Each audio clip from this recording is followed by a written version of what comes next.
निकाय चुनाव का दूसरे चरण का ये मतदान हो रहा है। आज बेहद ही महत्वपूर्ण ये दिन है और सुबह से ही किस तरीके से तस्वीरें सामने आ रही है वो ग्राउंड जीरो से हम अपने दर्शकों तक पहुंचा रहे हैं। आज खास इसलिए भी क्योंकि 2024 के लिहाज से निकाय चुनाव बेहद ही ज्यादा खास माना जा रहा है। ये वो तस्वीरें हैं जो मतदाता मतदान केंद्र पहुंचे हुए हैं, लंबी कतारों में खड़े होकर वो अपनी बारी का इंतजार कर रहे हैं। मुकम्मल व्यवस्थाएं भी हैं लेकिन कहीं कहीं से खामी भी सामने आई है, लेकिन उसको लेकर भी प्रशासन अलर्ट नजर आ रहा है और उसको तत्काल दुरुस्त कराया जा रहा है। तो निकाय का ये रण बेहद ही ज्यादा महत्वपूर्ण, इसे सेमीफाइनल मैच इसलिए भी कहा जा रहा है क्योंकि 2024 लोकसभा चुनाव है और उस लिहाज से सभी पार्टियों ने अपनी पूरी ताकत झोंक रखी है। दूसरा चरण है आज, पहला चरण का मतदान 4 मई को हो चुका है और आज 11 मई दूसरे चरण का और आखिरी चरण का मतदान और 13 को नतीजे सामने आएंगे। तो फिलहाल बीजेपी की तरफ से बड़ा दावा है कि ट्रिपल इंजन सरकार बनाने जा रही है, लेकिन इसी के साथ सभी पार्टियों ने भी बड़े दावे किए हैं कि इस बार जनता परिवर्तन चाहती है क्योंकि त्रस्त हो चुकी है बीजेपी के वादों से, जो सिर्फ वादे कागजों में रह जाते हैं, ख्वाबों में रह जाते हैं और सिर्फ उनके बयानों में रह जाते हैं। इस तरीके के आरोप लगाए जाते हैं और इन तमाम आरोप प्रत्यारोप के बीच आज निकाय के दूसरे चरण का मतदान हो रहा है।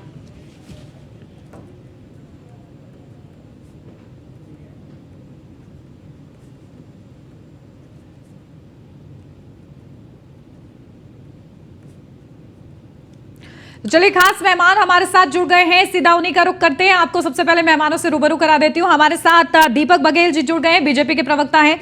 समाजवादी पार्टी के प्रवक्ता योगेश मिश्रा जी हमारे साथ जुड़ गए हैं। आप दोनों का ही बहुत स्वागत खास हमारे साथ जुड़ने के लिए। और शुरुआत बीजेपी से करते हैं। दीपक जी, क्या कुछ देखिए, आज दूसरे चरण का मतदान है, कितनी उम्मीदें हैं बीजेपी को? लगातार बीजेपी ये दावा कर रही है कि ट्रिपल इंजन की सरकार बनाने जा रही है। उन्नति जी, पहले तो मैं न्यूज़ वन इंडिया के माध्यम से कहना चाहूंगा कि किसी भी परिस्थिति में सबसे पहले इस लोकतंत्र के महापर्व पर सबसे पहले लोगों को मतदान करना चाहिए और आपके मंच के माध्यम से आग्रह करूंगा कि अधिक से अधिक लोग आए और जो आपके व्यूअर्स देख रहे हैं वो आकर मतदान करें। रही बात भारतीय जनता पार्टी की सरकार की, तो देखिए भारतीय जनता पार्टी की सरकार तो लगातार सुशासन और विकास को लेकर के मुद्दों को लेकर आई थी और लगातार इन मुद्दों पर काम किया और आज देखिए प्रदेश के अंदर जो शहरों की स्थिति है उसका परिवर्तन करने का काम भारतीय जनता पार्टी की सरकार ने किया। आज जो शहरों के अंदर जिस प्रकार से देखिए कायाकल्प का जो काम हुआ वो अभूतपूर्व हुआ। शहरों के अंदर स्ट्रीट लाइट का काम हुआ, ट्रैफिक मैनेजमेंट का काम हुआ, नाली खरंजरों पर जो काम हुआ, रोड पे जो काम हुआ, ये सारे कामों को लेकर आज जनता देख रही है। जनता ने उन सब चीजों को, जो बदलाव थे जो 2017 से के बाद में आए हैं, उन सबको महसूस किया और उसी के आधार पर भारतीय जनता पार्टी को निश्चित ही अपना जनता आशीर्वाद देने जा रही है। बिल्कुल, तो देखिए जनता का आशीर्वाद किसको मिलता है 13 मई को ये साफ हो जाएगा। योगेश जी भी हमारे साथ जुड़े हुए हैं और इसी के साथ सर्वेश पाठक जी जुड़ गए हैं राजनीतिक विश्लेषक के तौर पर। सर्वेश जी, आपका भी बहुत स्वागत, आती हूँ आपके पास। योगेश जी का रुख करते हैं। योगेश जी, देखिए लगातार समाजवादी पार्टी ये कह रही थी कि इस बार जनता परिवर्तन चाहती है। 2017 का निकाय चुनाव देखा और किस तरीके से समाजवादी पार्टी का प्रदर्शन रहा ये भी आप जानते हैं। बीजेपी की एक तरफा जीत हुई थी, खासतौर से निगमों में अगर देखा जाए तो इस बार कितनी उम्मीदें हैं?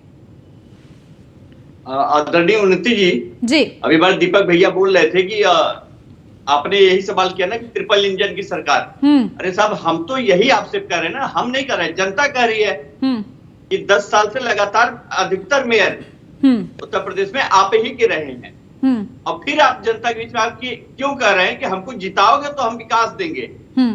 आपके झूठे दाव की पोल तो तब खुली ना कि जब स्मार्ट सिटी के नाम पे आपने एक सपना दिखाया और उसके अलावा कुछ नहीं कर पाए। आप जब इस चुनाव में आए तो आपके प्लीज सर दीपक भैया बोलने दीजिए। आप जब इस चुनाव में आए तो आपके बड़े नेता बड़े बड़े मंचों पे जब गए तो उन्होंने कहीं भी किसी भी उससे नहीं कहा कि हमने जो है आवारा कुत्ते, सांड, जग भराव, टूटी सड़क, बदबदाती नालियां, डेंगू, मच्छर, भ्रष्टाचार के ऊपर कोई बात नहीं हुई, कूड़ा कचरा के ऊपर कोई बात नहीं हुई। आप एक हवाई बात किए और आप जो है बड़े बड़े दावे करके चले गए। जनता को ये क्या चाहिए? गली मोहल्ले का चुनाव है। उन्नति जी, आप भी कहीं रहती होंगी, दीपक जी आप भी कहीं रहते होंगे, तो सुबह सुबह आदमी सोचता है कि अपना मोहल्ला साफ रखे, अपना गली मोहल्ला साफ रहे, उस चीज का चुनाव है। क्योंकि इसमें सभासद का चुनाव होना है, पार्षद का चुनाव होना है, नगर निगम होने हैं, नगर पंचायत, नगर पालिका।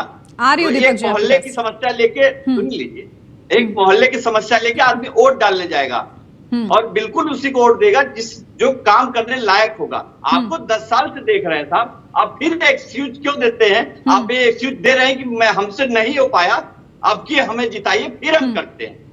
तो साहब दीपक जी, आप सवाल समझ पा रहे हैं योगेश जी का कि वो क्या पूछना चाह रहे हैं, क्योंकि बीजेपी कह रही है कि ट्रिपल इंजन की सरकार बनाने जा रही है, लेकिन जिस तरीके से बीजेपी का अगर पुराना कार्यकाल देखा जाए तो काफी ज्यादा मेयर आप ही के हैं, तो ऐसे में उन कामों का जिक्र क्यों नहीं किया जा रहा है? क्या उन कामों में खामियां थी जिसके चलते ये कहा जा रहा है कि अब ट्रिपल इंजन की सरकार बनेगी तो हम विकास देंगे? ये उनका सवाल है। उन्नति जी, मैं इनके योगेश जी के सवाल को बहुत अच्छी तरह से समझ गया। योगेश जी जो कहना चाह रहे हैं, देखिए भारतीय जनता पार्टी की सरकार ने तो लगातार कहा हम विकास करते आए हैं और हम विकास के मुद्दों पर और जो काम रह गए उनको आगे बढ़ाने का काम कर रहे हैं, परंतु इन्होंने साफ सफाई की बात उठाई। तो मैंने कहा कि देखिए प्रदेश के अंदर साफ सफाई का काम तो उत्तर प्रदेश की योगी सरकार ने किया। जिस प्रकार से माफियाओं को आपने इस उत्तर प्रदेश के अंदर जमा रखा था, उन सब की साफ सफाई का काम भी हमारी सरकार को करना पड़ रहा है। जिस प्रकार से अरे वो आपने ही आश्रय परिषद दिया था ना, आपने ही तो पुष्पित पल्लवित करने का काम किया है माफियाओं को। हिंदू मुस्लिम भाईचारे का काम, हिंदू मुस्लिम भाईचारे का ब्रांड एम्बेसडर। योगेश जी देखिए, अभी आपने सवाल किया है तो अब उनका जवाब सुन लीजिए। दीपक जी जल्दी से अपनी बात को पूरा कीजिए। उन्नति जी, मैं वही जवाब देना चाह रहा हूँ। योगेश जी के समय पे मैं बिल्कुल नहीं रोका था। योगेश जी आगे आप अपनी बात को कंटिन्यू कीजिए। जी जी, मैं वही बात करना। तो ये सारी चीजें हमने परिवर्तन करी और हमने वो अपना रिपोर्ट कार्ड हर एक सरकार के बाद में, चाहे सरकार गठन के बाद हो, हमने पिछले 5 साल का रिपोर्ट कार्ड दिया, उसके बाद में हमने 100 दिन का रिपोर्ट कार्ड दिया, 6 महीने का और साल भर का। हम तो हर बार रिपोर्ट कार्ड लेकर आए कि देखिए ये हमारे द्वारा विकास कार्य हुए। उत्तर प्रदेश के अंदर पहले 2 एक्सप्रेस भी हुआ करते थे, उनकी संख्या आज 6 हो गई, 5 निर्माणाधीन चल रहे हैं। पहले 4 एयरपोर्ट थे, आज 9 एयरपोर्ट है, बाकी 17 बनाने की आगे की प्रक्रिया में चल रहे हैं। तो ये सारी चीजें हमने परिवर्तन की और हमने जनता को बताया, परंतु इनको नजर नहीं आते। इनको क्या लगता है कि 2017 से पहले प्रदेश के अंदर सारी रोडें थी, सारी स्ट्रीट लाइटें थी, सारी जगह साफ सफाई की व्यवस्था थी और भारतीय जनता पार्टी ठीक है, यानी कुछ काम हुआ है और कुछ काम अभी करना बाकी है, जिसको लेकर बड़े वादे अभी भी बीजेपी की तरफ से किए जा रहे हैं। ठीक है योगेश जी, जल्दी से काउंटर कीजिए, फिर मैं सर्वेश जी के पास जाती हूँ।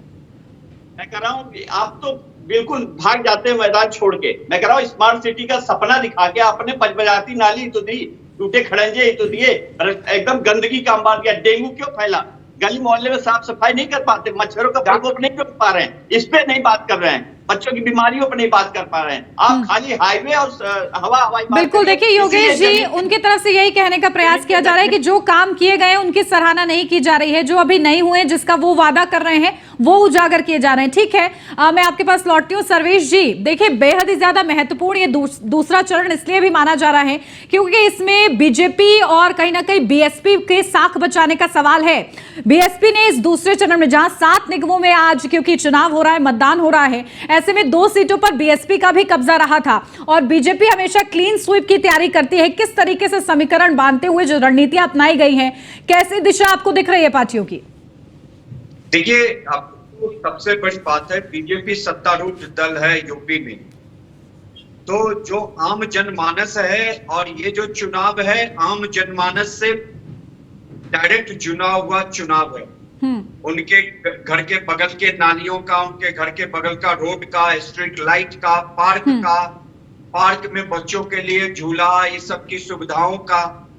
तो अगर सवालिया निशान उठेगा तो वो बीजेपी पे उठेगा क्योंकि आपकी सरकार है। हाँ, इसमें कोई दो राय नहीं है कि जो सरकार पहले सपा बसपा की होती थी उससे बिल्कुल। देखिए, जवाबदेही तो बनती है और इसी के लिए जवाब पूछे भी जा रहे हैं, सवाल किए जा रहे हैं और दीपक जी को जवाब देना होगा। आप तीनों ही हमारे साथ बने रहिए, चर्चा को आगे लेकर जाएंगे, लेकिन इसी बीच चलते हैं। राजेश हमारे सहयोगी लगातार बने हुए हैं इलेक्शन कंट्रोल रूम से। Rajesh, over to you. शुक्रिया उन्नति। इस वक्त एक बड़ी खबर मऊ से आ रही है, जहां मऊ में 6 फर्जी मतदाता गिरफ्तार किए गए हैं। फर्जी आधार कार्ड लेकर ये मतदान करने के लिए आए थे और फर्जी वोटर्स को पूछताछ के लिए पुलिस अब अपने साथ ले गई है। तो कई जगह से इस तरह की खबरें भी आ रही हैं कि फर्जी वोटिंग हो रही है, फर्जी मतदान किया जा रहा है। पुलिस ने पहले चरण में भी ऐसे कई फर्जी मतदाताओं को पकड़ा था जो मतदान करने की कोशिश कर रहे थे। और आज भी मऊ से एक खबर है, तो मऊ में 6 फर्जी मतदाता जिन्हें पुलिस ने गिरफ्तार किया है, फर्जी आधार कार्ड लेकर ये मतदान करने के लिए आए थे और फर्जी वोटर्स को अब उनसे पूछताछ की जा रही है ताकि ये पता चल पाए क्या कुछ और लोग भी ऐसे हैं जो इनके साथी हैं जो इस तरह से फर्जी मतदान करते हैं। तो मऊ से एक खबर है जहां 6 फर्जी मतदाताओं को पकड़ा गया है। मतदान करने के लिए आए थे, यानी फर्जी वोटिंग करने के लिए आए थे और प्रशासन की चौकसी के चलते इनको शिकंजे में लग गया है। इससे पहले भी, यानी 2 चरण का ये चुनाव है, पहले चरण में भी कई जगह से इस तरह की खबरें सामने आई थी। प्रदीप हमारे संवाददाता इस खबर पे ज्यादा जानकारी के साथ। प्रदीप, मऊ से खबर के 6 फर्जी मतदाताओं को पकड़ा है, क्या अपडेट? देखिए, मऊ शहर हाजीपुरा अंदर बाजार में जो बूथ था उस पर फर्जी मतदाता जो है कि आधार कार्ड फर्जी लेकर के जब उसको स्कैनर मशीन से स्कैन किया गया तो वो चीजें सामने आई कि आधार कार्ड फर्जी है। फिर जो लिस्ट है उस लिस्ट में जो पर्ची है वो भी दूसरे की पर्ची थी। तब वहां के अधिकारियों ने जांच तेज कर दी। जांच तेज करने के बाद जब बूथ वाइज सारी जांचें होने लगी, लोगों की पर्ची की जांच होने लगी, तो 6 मतदाताओं को एक ही सेक्टर से फर्जी पकड़ा गया, जिसको सीओ ने तत्काल प्रभाव में लेते हुए मौके पे अधिकारी पहुंच गए।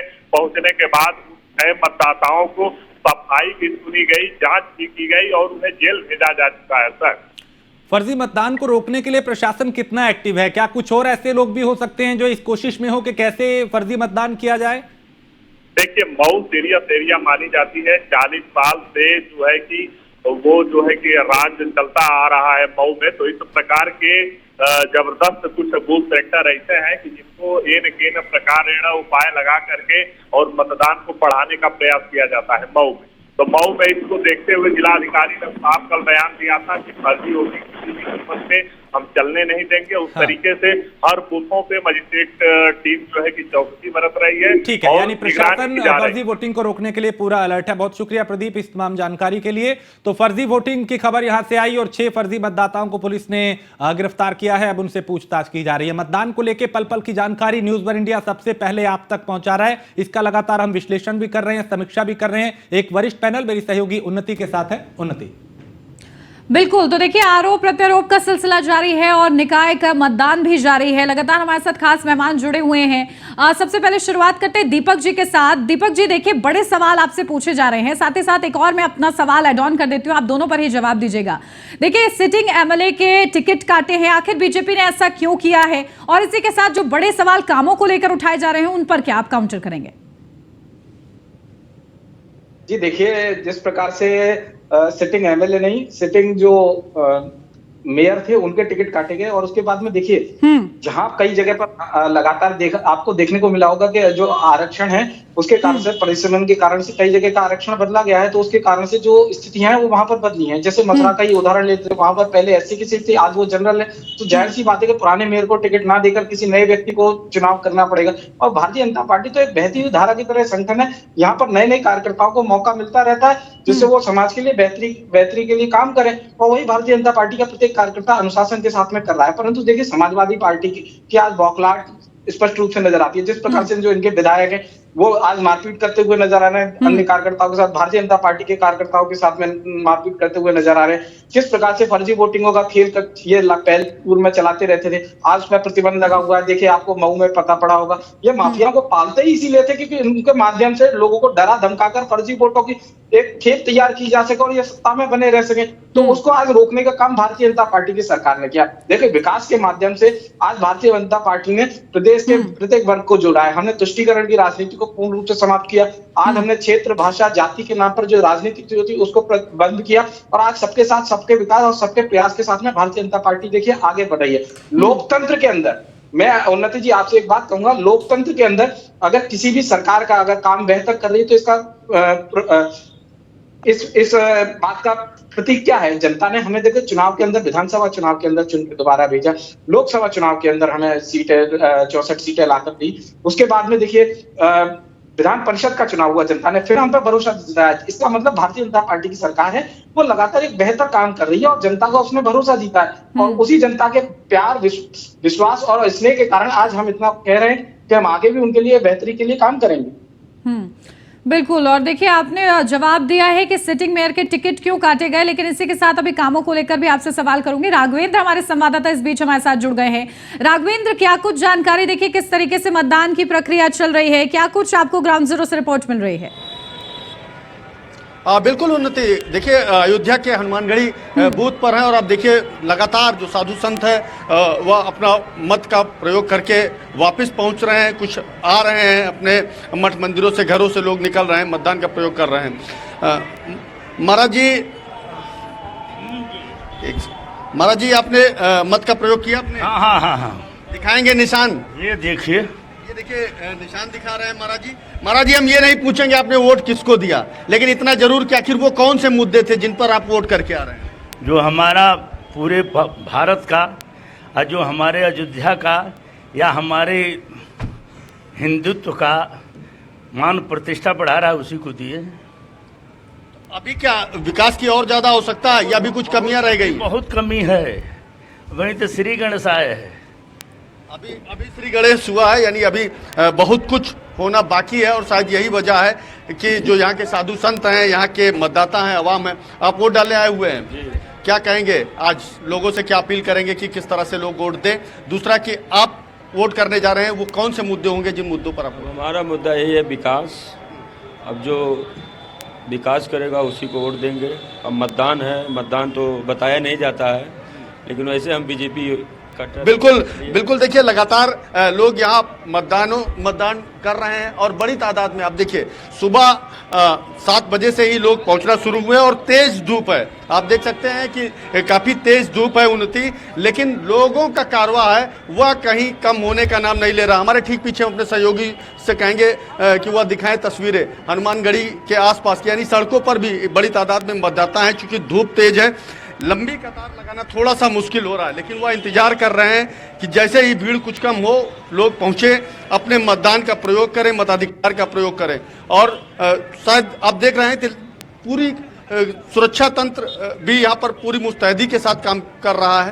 पुलिस बड़ी तादाद में यहाँ पर तैनात है। इसके अलावा आप देख सकते हैं कि जो तरीका पुलिस ने निकाला है कि कोविड का भी एक बड़ा कोविड प्रोटोकॉल का भी पालन कराया जा सके, उसे लेकर के भी लोग दूरी बनाए हुए हैं एक दूसरे से। लेकिन आप देखिए कि किस तरह से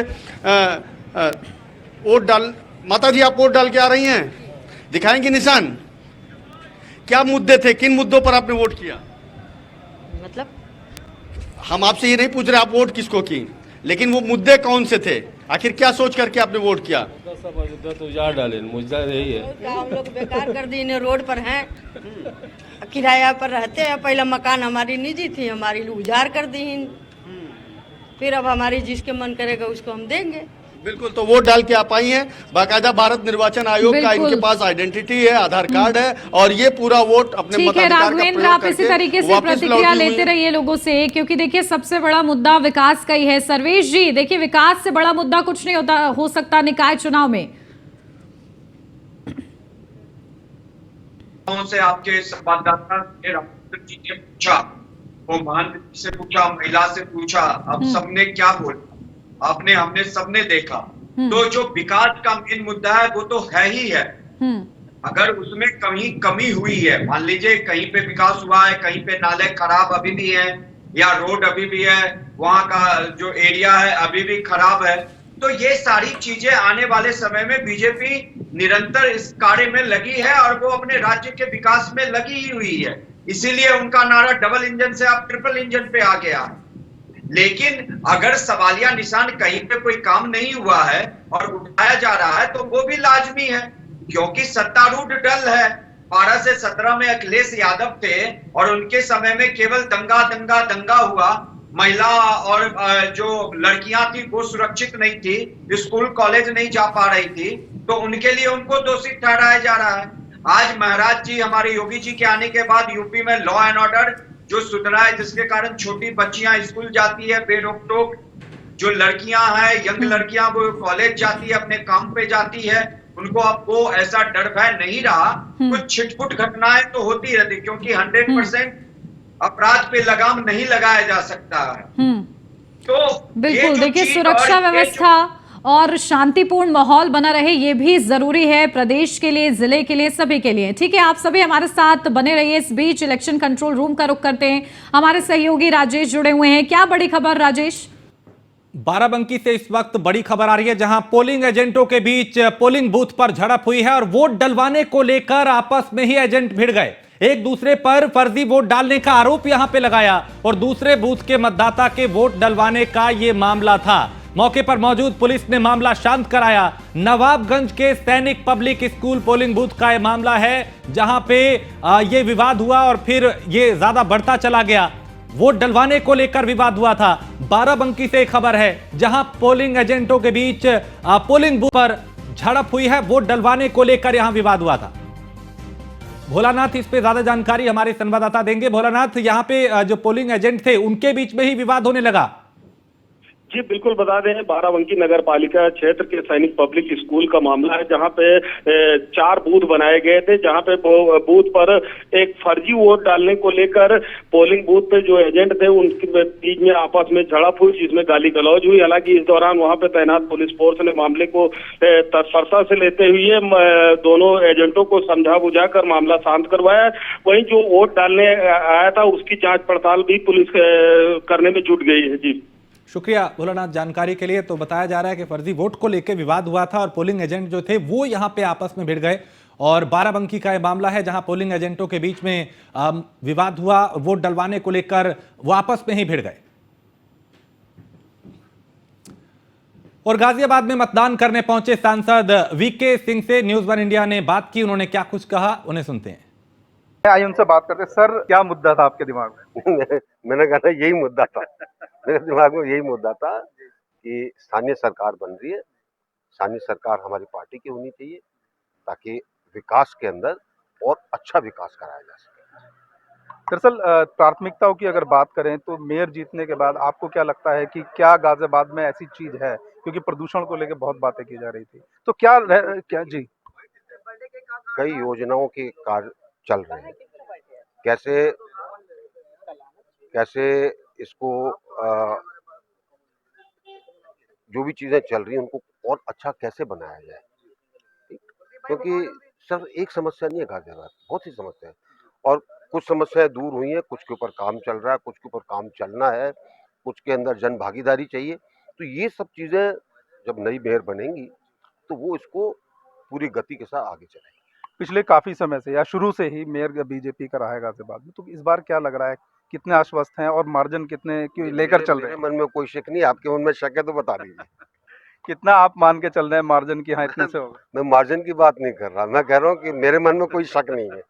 अच्छा सर, एक आखिरी सवाल, राजनीतिक फूट देखने को मिली पिछले टिकटों के दौरान, देख लीजिए, या फिर पार्टी ने कार्रवाई भी की और 6 साल के लिए निष्कासित भी किया, तो कहीं लग रहा है कि इस चीज का फर्क पड़ेगा? देखिए, हर चुनाव के अंदर कुछ लोग नाखुश होते हैं, कुछ लोग खुश होते हैं, तो चुनाव के बाद देखेंगे कि उसका क्या करना है।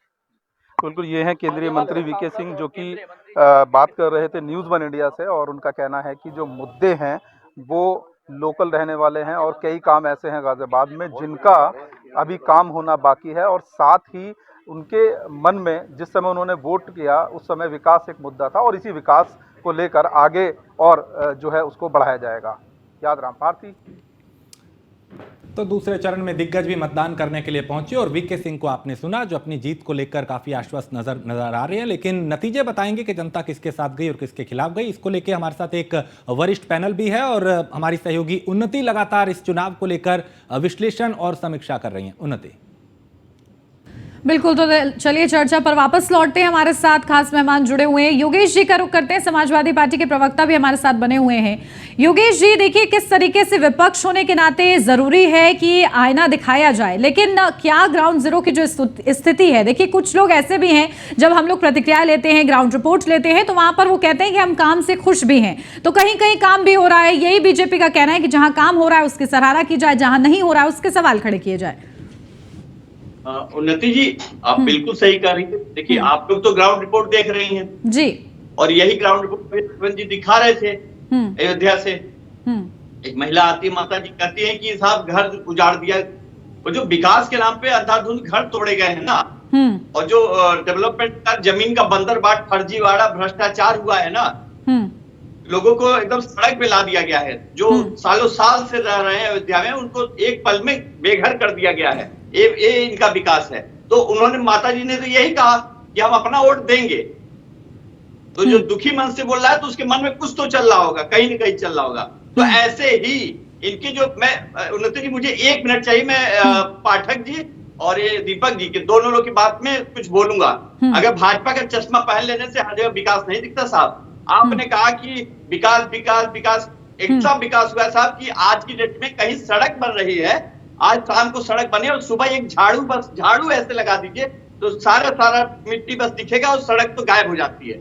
आप विकास के नाम पे योगी जी आए, मोदी है, तारीख पे तारीख दिए कि आवारा पशुओं से मुक्ति, आवारा पशुओं से मुक्ति, आवारा पशुओं से मुक्ति का क्या किया आपने उसके बारे में? उत्तर प्रदेश में कितनी मृत्यु हो जा रही है उसकी वजह से नहीं कर पा रहे हैं। आपके मुंह से नहीं निकल रहा है ना कि हम गली खड़ंजा का चुनाव लड़ने आए। गोरखपुर बनारस में प्रधानमंत्री मुख्यमंत्री जी मेट्रो चला दिए क्या? आपके यहाँ पर जो बीमारियां फैल रही थी, डेंगू मलेरिया, क्या उस पर आप कंट्रोल कर लिए क्या? साफ सफाई के बारे में पूरे जो लखनऊ में पानी का सीवर की समस्या सॉल्व कर लिए क्या? प्रदेश में माननीयों के घर में पानी भर जाता है तो सॉल्व कर लिए क्या?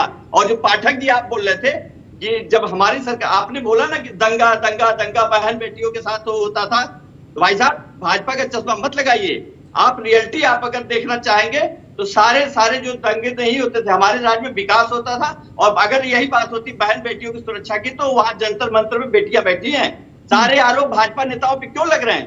प्रयागराज में एक लड़की ने आप ही के पीयूष रंजन निषाद विधायक पे आरोप लगाया कि उसने उनके साथ गलत काम किया, लेकिन न्यूज से गायब। आती हूँ सर्वेश जी।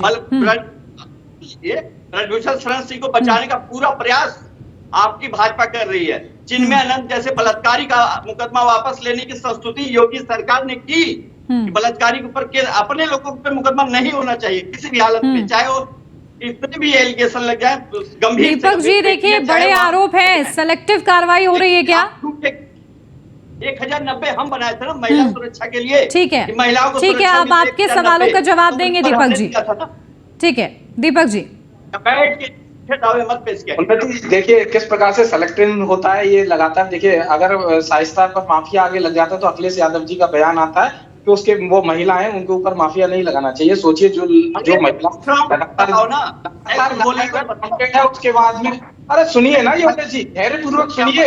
आप अपनी, मैं आपको बहुत ध्यान पूर्वक सुन रहा था, आप अपनी सरकारों का व्याख्यान मंडल कर रहे थे। गायत्री प्रजापति को याद नहीं? एक बात करो ना, मुद्दे को भटकाने। अरे कहाँ मुद्दे को भटका रहे? हम तो मुद्दे पे बने हुए हैं, सुनिए। आ रहे वो मुद्दे पे आ रहे योगेश जी, उनको सुनते हैं तब पता लगेगा कि वो मुद्दे पर है कि नहीं। आम ही होता है। कैसे डिबेट होगी अगर या तो ये बोल रहे एक बात? नहीं दीपक जी आप अपनी बात को पूरा कीजिए। हाँ उन्नति मैं बताता हूँ। उत्तर प्रदेश के अंदर मूसर, वनटांगिया और कोल एक ऐसी जनजाति थी जिसको 70 वर्ष तक कोई विकास नहीं मिला। आज उसको मकान देने का काम, उसके घर पे नल पहुंचाने का काम, उसके घर पे लाइट पहुंचाने का काम, ये सारा काम, शौचालय पहुंचाने का काम ये भारतीय जनता पार्टी की सरकार ने किया। सोचिए 70 वर्ष तक जापानी इंसेफ्लाइटिस लगातार उससे पूर्वांचल के अंदर बच्चे मारे जाते थे, आज उसका पूर्ण रूप से उन्मूलन करने का काम भारतीय जनता पार्टी की सरकार ने किया। इसी भारतीय जनता पार्टी की सरकार ने देखिए शौचालय की कितनी बड़ी समस्या थी, जहां तहां आप देखते थे खुले में लोग शौच करते थे। 2,61,00,000 ऐसे शौचालय पूरे उत्तर प्रदेश के अंदर बनवाए, जिसमें 3,500 पिंक टॉयलेट महिलाओं के लिए विशेष रूप से बनवाए गए। ऐसा नहीं कि किसी एक वर्ग को छोड़ा गया। वहां महिलाओं की सुरक्षा के लिए पुलिस बूथों के अंदर एक महिलाओं के लिए एक स्पेशल हेल्प डेस्क बनवाने का काम भारतीय जनता पार्टी की सरकार ने किया। सोचिए अखिलेश जी को मौका मिला था 12 से लेकर 17 तक, जब 14 के अंदर प्रधानमंत्री नरेंद्र मोदी जी आए थे, उन्होंने हर घर आवास बनाने का आह्वान किया था, तो इन्होंने केवल 1800 मकान बनवाए।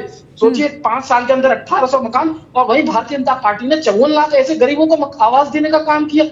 आज भी उत्तर प्रदेश के अंदर 18 करोड़ ऐसे लोगों को राशन देने का काम करे। राशन से लेकर सुशासन तक का जो काम किया वो भारतीय जनता पार्टी की सरकार ने किया। माफिया को उन्मूलन करने का काम भारतीय जनता पार्टी की सरकार ने किया।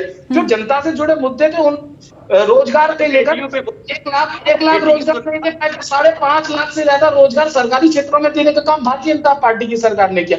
इनके समय पे गायत्री प्रजापति पे रेप का आरोप लगता है और अखिलेश यादव जी उन्हें सुप्रीम कोर्ट तक बचाने का प्रयास करते हैं। इनके यहाँ पर यादव सिंह जी पर भ्रष्टाचार का आरोप लगता है, अखिलेश यादव जी उन्हें सुप्रीम कोर्ट तक बचाने के लिए जाते हैं। तो ये कम से कम अपने पार्टी के जो चाल चरित्र चेहरे को एक बार बताएं कि ये चाहते क्या है। तुष्टीकरण की राजनीति और इनका जो विकास सीमित था वो सैफई तक था। उत्तर प्रदेश के अंदर आप भी जानती हैं कि उन्नति जी कितनी क्षेत्रों में लाइट आती थी। आज देखिए उत्तर प्रदेश के प्रत्येक जिले के अंदर, प्रत्येक शहर के अंदर 18 से 20 घंटे लाइट आ रही है। तो ये परिवर्तन नहीं तो ये क्या है? हमने तो सड़क से लेकर खरंजरे से लेकर खंबे तक की बात करी और हमने सब जगह काम किया। आज शहरों के अंदर कायाकल्प देख लीजिए, कायाकल्प के माध्यम से शहरों की तस्वीर बदलने का काम किया। हमने सीवेज की व्यवस्था ठीक करी, हमने solid waste management 4000 TPD ton per day का जो मैनेजमेंट है वो हमने किया, उसकी क्षमता बढ़ाई। हमने जो 22 नगर निकाय थे उनके अंदर 22 लाख मैट्रिक टन का जो सॉलिड वेस्ट मैनेजमेंट, हम वो लेगेसी वेस्ट मैनेजमेंट का काम हमने किया। हमने शहरों के अंदर जो हर घर नल योजना के तहत अभी तक 5,500 किलोमीटर लाइन बिछा चुके हैं, 8.5 लाख से ज्यादा घरों का संयोजन हम कर चुके हैं। और हमारा लक्ष्य है कि 2024 तक किसी भी प्रकार से पूर्ण उत्तर प्रदेश के अंदर हर घर के अंदर नल से जल पहुंचे। ये प्रयास हमने करने का काम किया। सर्वेश जी देखिए, दीपक जी जो काम किए गए हैं उनकी लिस्ट बता रहे हैं, जिस तरीके से योजनाओं का लाभ ग्राउंड जीरो पर दिया जा रहा है वो बता रहे हैं, योगेश जी बता रहे हैं क्या कुछ बड़ी खामियां हैं। दोनों की लंबी लंबी लिस्टें हैं, लेकिन इसको लेकर जनता किस तरीके से अपना माइंडसेट रखती है? हमने तो कुछ किया ही नहीं था ना। आप ही के पहले 2017-14 के पहले तो उत्तर प्रदेश सुन लीजिए, देखिए आप दोनों को ही मैंने पर्याप्त समय दिया है, योगेश जी और दीपक जी। अब आप दोनों के पास मैं लौटूंगी। सर्वेश जी से मेरा सवाल है, सर्वेश जी। आज की जनता बहुत जागरूक हो चुकी है, चाहे वो पार्षद हो, मेयर हो, अगर वो काम नहीं करता है तो आज जनता चुनाव में उन प्रत्याशियों को या उन पार्टियों को सबक सिखाती है। इसका प्रत्यक्ष उदाहरण आप आज में जो भी पढ़ रहे हैं, जहां भी पढ़ रहे हैं, उसका रिजल्ट जब आएगा तो आप हम देख लेंगे। कर्नाटक का भी चुनाव हुआ है, तो अब पॉलिटिकल पार्टी जनता को बरगला नहीं सकती है। जनता का हर एक शख्स जो अनपढ़ भी है उसके हाथ में आजकल स्मार्टफोन है। वो हम आप यहाँ पे बैठ के डिस्कशन कर रहे हैं, वो देखता है, सुनता है और उसे सारी चीजें पता लगती है और वो अपने हक के लिए आजकल आवाज भी उठाने लगा है। इसमें कोई बुराई नहीं है कि बीजेपी का जब से शासन हुआ है तब से जो विकास की गति है वो निरंतर बढ़ रही है और अगर कहीं कोई कमी है तो उस कमी को पूरा करने के लिए ही कार्य किए जा रहे हैं। लेकिन एक सिरे से आप नकार नहीं सकते, जैसे योगेश जी नकार रहे हैं कि नहीं ये नहीं हुआ, वो नहीं हुआ। अरे आप मुझे बताइए, उन्नति जी, माननीय अखिलेश यादव जी एक यंग सीएम आए थे, उनकी उपलब्धि में क्या था? एक लखनऊ में 10 या 12 किलोमीटर का मेट्रो लाइन और आगरा जमुना एक्सप्रेस वे बना था। आज नोएडा में सैमसंग की सबसे बड़ी फैक्ट्री है मोबाइल बनाने की और वहां पे युवाओं को रोजगार मिल रहा है। यहाँ से जो मोबाइल निर्माण हो रहे हैं वो बाहर के देशों में जा रहा है। वन प्रोडक्ट का जो कॉन्सेप्ट बीजेपी लेके आई, ये माननीय अखिलेश यादव जी भी ले आ सकते थे। वो जितने भी डिस्ट्रिक्ट में जितने भी कल कारखाने थे, स्मॉल मीडियम इंटरप्राइजेज जो उद्योग धंधे थे, मान लीजिए कहीं पे हमारा जो यूपी है वो टेक्सटाइल के मामले में बहुत अच्छा है। बनारस में देख लीजिए, वहां पे केवल जो बनारसी साड़ी के लिए विख्यात है, वहां पे बुनकर है। मुरादाबाद चले जाइए तो फतेहाबाद चले जाइए, कहीं पे पीतल के कारखाने, तो कहीं पे सीधे के कारखाने के लिए, चूड़ियों के लिए फेमस है। तो अगर इन उद्योग कल धंधों योगेश जी, देखिए सर्वेश जी ने महत्वपूर्ण बिंदु गिनवाए हैं। ओडीओपी हो गया, एक्सपोर्ट किस तरीके से बढ़ रहा है, आत्मनिर्भरता किस तरीके से आगे बढ़ रहा है देश प्रदेश, और उसको लेकर क्या विपक्ष को नहीं लगता है कि कुछ भी बेहतर हुआ है? ये जो भाजपा वाले हैं ना, बहुत अच्छा संस्कारी बात करते हैं, बहुत ईमानदारी की बात करते हैं। मैं कहता हूँ कि आप कहते हैं 10-12 किलोमीटर की मेट्रो, अरे आपके प्रधानमंत्री और मोदी जी उन्होंने कहा ना स्मार्ट सिटी में मेट्रो चलाएंगे सब कुछ। आप कहाँ हैं बताइए तो, मेट्रो कहाँ चली? हम तो मेट्रो भी दिए ना, हमने एक्सप्रेस वे दिया, लखनऊ का एक्सप्रेस वे दिया, हमने एकाना दिया जिसमें अंतर्राष्ट्रीय स्तर का मैच हो रहा है। आप इसको नकार नहीं सकते साहब। आप जाके लखनऊ में देखिए खूबसूरती, और अन्य प्रदेश के अन्य जिलों में भी काम किया है। तो हम तो गर्व से कह रहे हैं कि हमने काम किया। 1090 देखिए जाके बिल्डिंग, पुलिस हेडक्वार्टर देखिए जाके, गिना सकते हैं। डिजिटल उद्योग नहीं था? क्या चूड़ी उद्योग रनिंग पे नहीं था? क्या ताला उद्योग रनिंग पे नहीं था? क्या बनारस के साड़ी उद्योग, बनारस में साड़ी बिकती ही नहीं थी? मोदी जी आए तब बिकने लगी क्या? तो थोड़ा सा, और ये भाजपा और ये पाठक जी अभी भी बलात्कारियों के समर्थन में जो भाजपा खड़ी है उस पर चूं से नहीं बोल पाए।